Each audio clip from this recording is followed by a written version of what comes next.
Hello and welcome to the Climbing Daily Friday Gear Show. This is a show a little bit on the fly because we're doing a bunch of filming in North Wales. This, as I'm sure you know, is Katy Whittaker. Katy, hi, nice to see you again. Hiya. Talkative as usual. She's getting well good at interviews now. It is improving.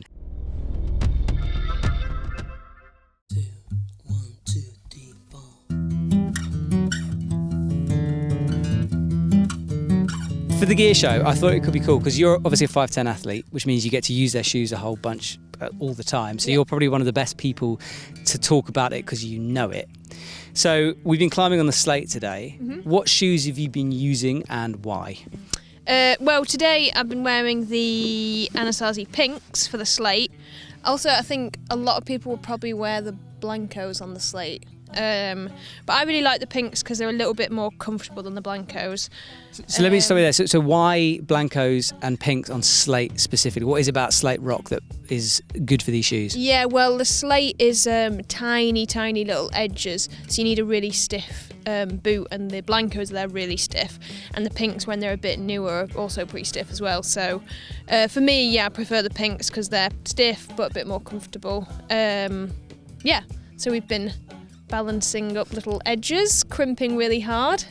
Yeah, because slate is characterised, if I can speak, by sort of rock over moves. You really need to put the power down through the midsole onto the rock. Yeah. I've worn the blancos, I've never worn the pinks, but similar kind of profile. I can see there, if you just hold it up, it's kind of a flat thing, isn't it? Yeah, so really similar profile. I guess they're both Anasazi, so they have the same last. But the main difference is the blancos are stiffer and have much more heel tension. So that's why people really like them, because they're just really good edging, and they like really hold your foot in shape. So yeah, that's cool. And rubber wise, stealth rubber, pretty much throughout the range of 5'10", isn't it? Yeah, these have got C4 on. I think the blanco, I think pretty much everything has gone back to C4 now, stealth C4 rubber.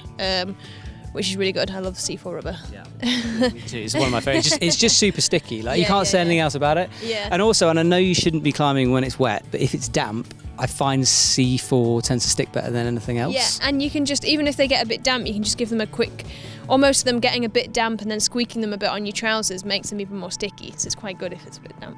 Yeah, I'm going to try it tomorrow when I'm maybe doing some slate climbing. I'll just be spitting on my shoes. So that's what you were wearing today. Yeah. Now I want to talk about an older model of shoe that has been upgraded, which is the Anasazi VCS. Mm-hmm. So the brown one here. Yes. So when did you first wear these shoes? Because they're quite old now, aren't they? Yeah, I've been wearing these, I don't know, for years, maybe 10 years? Mm-hmm. If they've been around that long? At least, I reckon, yeah. I don't know, I can't even remember wearing anything before these.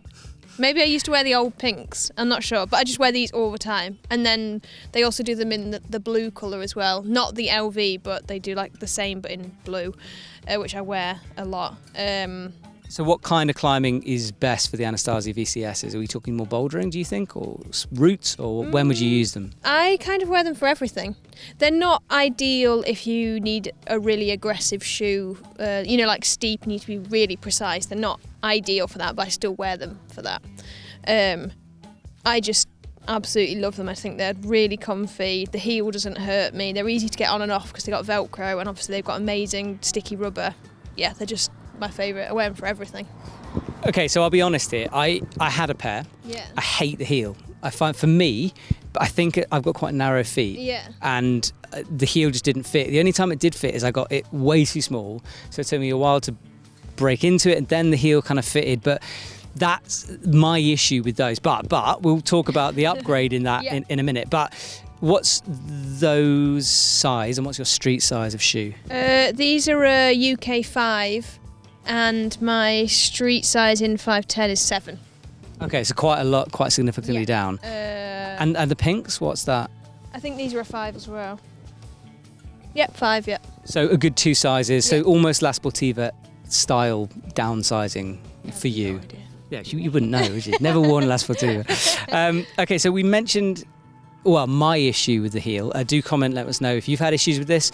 But the new ones, the Anasazi Pro, apparently has tweaked the heel a bit. Yep. So these are a pro version of the Anasazis, with an improved heel and slightly stiffer, I think, midsole, and they've obviously got this toe rubber. Going over the top. Yeah, because you can see this is the old model, a big difference, no real toe patch there and a big toe patch here. And these are, the Pro thing is interesting because I know Shauna sort of developed that toe patch. She almost like handmade one, and then 510 were like, ooh, that's quite a good idea. Yeah. And made a shoe of it. So more aggressive bouldering perhaps, or competition style, do you think? Or is this, it still could be an all-round shoe? Yeah, I think it still is a great all-round shoe. And I think what's cool is that everyone for competitions was wearing downturn shoes, and then now people have started to realise that these flatter shoes are actually really good for comps. Why? Because you can't climb slabs in downturns. Or it's a lot harder to. It just makes them easier. Yeah, I think you're right. I mean, I hadn't thought about that before, but now I'm thinking about, for example, like the Munich wall, which was a new wall, had steep sections, but especially for the men's finals route, had real slabby bits in them. And yeah, if you had something hooking down, you'd be screwed. And you can just get, or personally, I always feel like I never climb in downturns because I just don't feel like I can feel the footholds properly. Just feel like my foot is forced into a position. I can't bend my big toe and put weight through my big toe properly. Whereas in these flatter shoes, they're so much more sensitive and precise. So you obviously have access to a lot of 510 shoes as part of your job.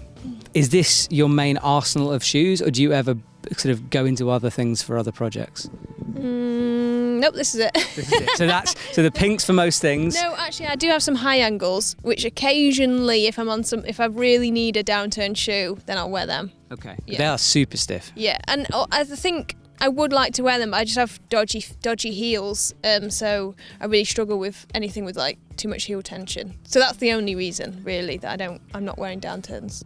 That's fair enough. I mean, I've always been, with me and 510, I thought the rubber is the best in the market. Yeah. I have issues with the heels sometimes, but I do think that the newer shoes have solved that a little bit for me. Also, the little when the 510 heels get that little heel flap, that's quite handy sometimes because you can hook the little heel flap on bits. Well, the thing is, in the car right now, I've got a pair of Quantums, and I reviewed them for EpicTV, and I haven't stopped wearing them, and I think that's a bit telling. And I'm going to wear them tomorrow if we go on the slate. Oh so yeah, they'll be really good on the slate actually. Yeah. That's my get out of jail free slate card.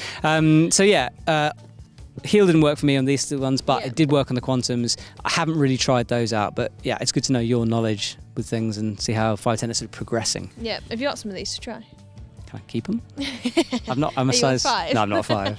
Actually, the sizing on these. Oh no, that's 5. Oh, rubbish. All right. Well, there you go, guys. A quick gear show, just looking at 510 from Katy's perspective. Hope you enjoyed. Any comments? Let us know what you think of the shoes. And if you hate them, then I'll include Katy's email address down below, and you can just send her messages. Thanks for watching, and I'll see you soon.